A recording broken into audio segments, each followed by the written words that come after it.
Hello buddy, it's Wyvern here with another bit of Total War Warhammer 2 quick match gameplay. This time around we are on the Castle Drakenhof, playing as the Forces of Chaos against the Forces of the Greenskins, led by the legendary Slade X. And of course, when facing off against him, one can always expect a good Crumpin, a good old slog in melee, and the two builds here definitely kind of highlighting that, but bring a little bit of finesse on the flanks. So going over the composition here for Chaos, I wanted to try something out, and I don't play Chaos all that often, and I wanted to try to go a bit Chosen heavy. So as you can see here, we're actually going to be rocking 3 Chosen with great weapons, and those are basically making up our entire army, really, almost our entire army. Obviously, excellent unit. They'll crush Black Orcs and anything lower tier from the Greenskin roster. There really isn't anything on the Greenskin roster that can stand up to these guys and go toe-to-toe with them. However, of course, they are expensive. They can get whittled down over time with missile fire, cycle-charged artillery, of course, like the Hammer of Gork is a huge threat. Foots of Gork, that sort of thing, can ruin their day. And so you got to be wary of that. But I figured, well, hopefully with some proper support, they might be able to pull off a victory. Alongside them is leading atop Dorgar. We got Archaon, the Ever-Chosen, and he's looking pretty diminutive here alongside those 2 Chaos Giants. And of course, Archaon atop Dorgar is an absolute beast in melee. Crazy good stats, magic damage, AP. He's got, actually has Frenzy. He's got of course, he can spike his stats an insane amount with the Slayer of Kings. So extra 75% AP damage is pretty bonkers. He also has standard die, keep his troops in the fight, Foe Seeker, and of course is a caster. So we do have the Burning Head, the Cascading Fire Cloak, as well as Fireball, looking to do some sniping, a little bit of support, and of course, hopefully melt some gobos. Finally, Kindle Flame. Well, you got to bring it. If you're bringing a Lore Fire, that's like probably the best lore passive in the game, or definitely one of the best lore passives in the game.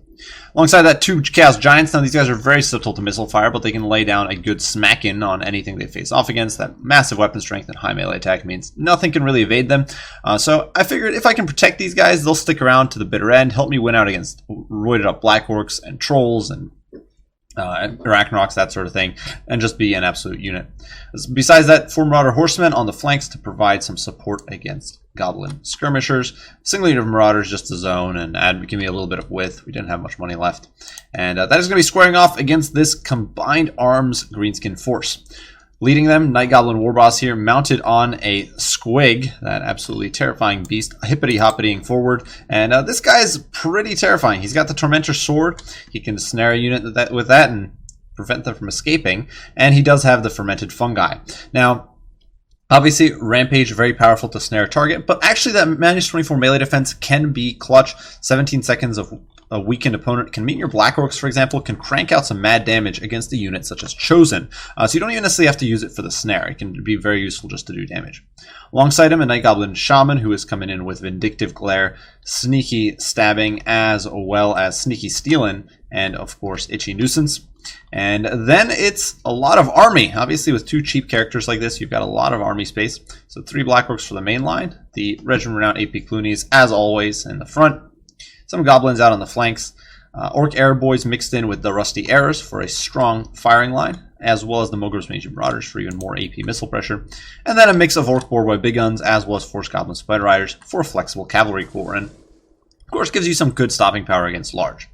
Now over here we are seeing Archaon take a bit of a smack there from the Vindictive Glare, nothing too crazy, while our horsemen poke forward and immediately take a barrage of arrow fire. I was hoping to get some shots there on the Mogur's Marauders, wasn't quite able to pull it off, and take a few model losses for my troubles.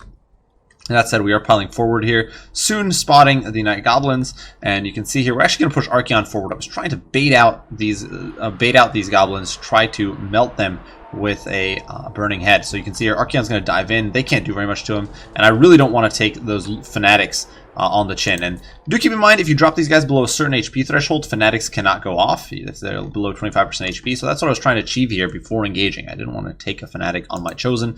So Archaon here trying to do the courageous thing and help his team out. Unfortunately, Burning Head kind of whiffs. Slade sees it coming and moves out of the way, and does get his Fanatics off of my Chosen, so does quite a bit of damage there. 1,400 or so damage on this Chosen. Definitely not ideal, but they will melt those Night Goblins down rather swiftly. and make it so there won't be any other casts in the future. In the meantime, Archaon is diving in against the Black Orcs, and a full-blown melee is being engaged. Fortunately, those very annoying Night Goblins wasting my time here and slowing the engagement, but, you know, Chosen already chipping off some models, showing their mettle in combat, and of course, 50 weapon strength is nothing to be sneezed at. Immediate Cascading Fire Cloak spikes their melee defense to 70, and is just an all-around unpleasant time for these Greenskins. Just look at that, 60 weapon strength, absolutely bonkers stuff. Very, very potent unit, especially when Roid Rage like that. In the meantime, the Marauder Horsemen here trying to pop some shots off at the Night Goblins as we prepare to plow through. The Black Orcs, of course, won't endure in the long term, but they are stalling, and it's becoming a problem here as the Giants get focused down. Armor Sundering in effect on all of our units, and yeah, not ideal. That said, Black Orcs do get turned to paste here, just overwhelmed by the Giants and the Chosen, and so definitely a bit of a win for us. We're definitely winning over there. The Chosen over here just crushing their way through the Black Orcs, and a lovely Burning Head there sweeps through the Rusty Arrows, immediately decimating their numbers and causing them to waver and start to collapse. Unfortunately, WA does kick in, so they're actually going to stick around. I was hoping to rout them. I know they do rout. So we do remove the Rusty Arrows, but nothing for the Mogrubs, nothing for the Arrows, and they continue pouring in fire against the Chaos Giant. Itchy Nuisance debuffs my whole blob here, which is definitely not great. Those Stone Trolls do not stick around. One of the downsides to bringing a Night Goblin Warboss over, say, even Scarsnake with some of his leadership buffs, or much less a character such as Azag, or of course Grom, or the Black Orc Big Boss, is that you do not have immunity psychology. So the Stone Trolls here route very, very rapidly to the terror-causing Giants. They're going to flee from the field, and that is going to leave me in a decent pocket here, able to utilize my big monsters to beat the crap out of these Black Orcs. Though the Giants themselves are just getting peppered down with missile pressure. At this point, one is all but a lost cause. Over here, Archaon doing his very best to just hold the line, but the Chosen have been whittled down by that sustained missile fire, definitely starting to struggle. Though some of them have gotten in on the Orc Air Boys and are teaching them a very painful lesson.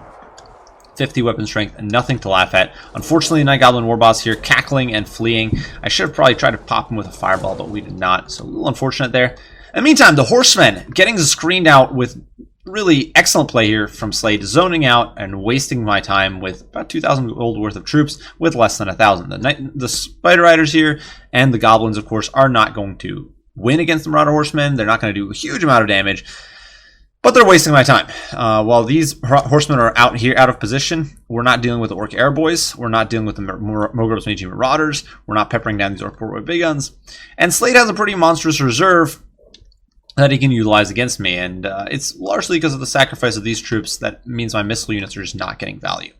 The Giant now just getting focus fired. Sure, it still has 3,700 HP left, and we do terrify the Orc Portway Big Guns, so definitely win there. But things not looking too hot. The Giant does, I almost call Bone Giant there, but the Giant does come in against these Orc Air Boys, stomping all over him. And they do pull out their choppas. There are, of course, no pansy gets. They'll stand and fight with a Giant. They don't care. But unfortunately, the Giant has just been whittled down so badly that it really has very little going for it. Over here, the Chosen getting smacked by a second wave of Black Orcs as Archaon tries to hold the line alongside the last remnants of another unit of Chosen with great weapons, as well. This is really kind of precarious. Archaon on fairly low HP, getting smacked around. Itchy Nuisance debuffing him a whole bunch. Of course, his magic damage kind of negated by the Stone Trolls, and Sneaky Stabbing making them hit way above their pay grade here. 140 weapon strength, pretty nuts. Archaon, even with that armor and resistance, is not going to hold that well. And the Giant does fall. He does rout here. Her Horsemen not able to secure the rout against the Orc Air Boys. And now the Night Goblin Warboss is in the fray, snaring them, debuffing them, routing them. So definitely a problem. Our Horsemen finally do rally and come back into the fray. But it's a bit late for that. Over here, the Chosen with great weapons have kind of secured this fight. Look at that. 2 chevrons on these bad boys. Just really doing the Chaos Gods proud. But unfortunately, Archaon is definitely wavering and in the pits. He doesn't have much fight left in him. Getting overwhelmed by those nasty trolls. Chosen do finally rally back to him. But yeah, it's kind of closing to endgame. The Horsemen still a bit of a trump card potentially. We could potentially whittle down some of these Black Orcs. Maybe get our Chosen back in the fight. There's still 2 units of Chosen over here. 9 models as well as 6. So if we get the jump on these Black Orcs, we could do some damage. Unfortunately, Archaon, despite routing these Stone Trolls, is continuing to come under fire from the Rusty Arrows. And Chosen just suffering that annoying fire.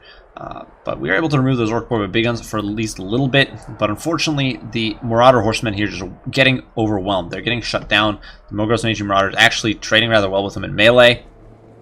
Black Orcs here do actually break against the Chosen with great weapons. They came out on top, but showing who is the best elite infantry in this game. But unfortunately, Rampage on Archaon is bringing him down to a very manageable size. The Chosen here overwhelmed, 90 armor, not holding up all that well. And despite our best efforts here with a rear charge against the Orc War Boys, is just not going to be enough. Even if we do win this pocket here, there are still the Rusty Arrows on some HP, some Arrow Boys over there, Arrow Boys over here, and still some Goblin Spears. So really, Slate does still have some troops in the back pocket here. Vindictive Glare smacks Archaon, and it is going to be a GG for the Green Tide. Barely squeaking by, and a valiant defeat for Chaos. Now, there were definitely some misplays there on my part, most importantly, not splitting my horsemen to evade Slade's light cavalry and infantry. Potentially, had I played that a bit better, I could have wasted the time of the Spider Riders and the Goblins with just, honestly, I could have wasted the time with the Spider Riders with just one unit of horsemen, ignored the Goblins, and gone for the back line, and I would have been in a much better spot, but I did not do that, and it hurt me a bunch. Other big misplay, of course, not using Fireball to pick off the War Boss, and a Fireball there. If I had picked off the War Boss, odds are we would have been able to chain it off into a total collapse of the Greenskin army. Orc Boy BB guns have okay leadership, but Arrow Boys and especially the Trolls would just collapse at that point, and we could have secured ourselves a win. But a bit of a slip up there on my part, not doing proper Lord sniping, and we paid the price, I think.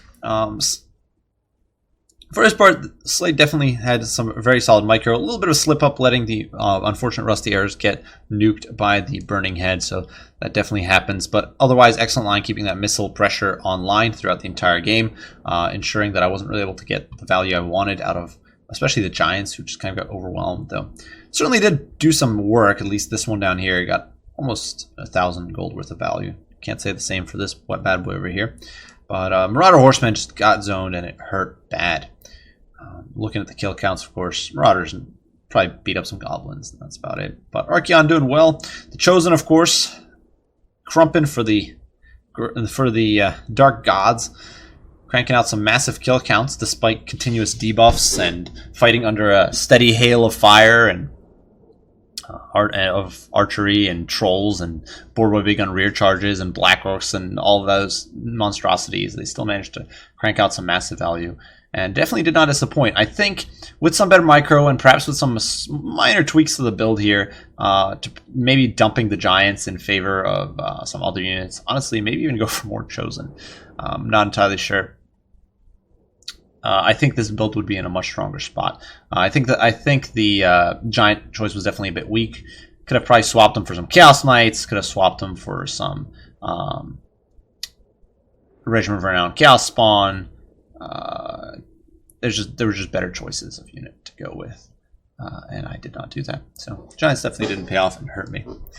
Now for Slade's build, pretty cool stuff to see the Night Goblin War Boss. He's obviously not sort of a meme pick or anything, but it's not a lord you see all that often nowadays, so it's cool to see him used and used well. Obviously the two cheap character choices here, while not performing particularly well, meant Slade was able to bring a massive army relative to what I brought here. Just a lot of orcs on the field. Going over it, of course, Mogros and Marauders, insane value. This is what happens when you let an AP missile unit just fire away all game, plink away at your unshielded troops. 1,800 value on a 600 gold unit. It's pretty insane. Stone Trolls also generate massive value. That 2,000 gold, obviously not against too many key targets, but against Archaon specifically. They just laid the smackdown on him with the help of some sneaky stab and Night Goblin Shaman, just generating massive value, supporting these guys. Just excellent usage there of the Stone Trolls to pick off key targets. Boar Boys, I think, are a bit of an odd choice. I'm not a huge fan of them against Chaos. I think they kind of suffer.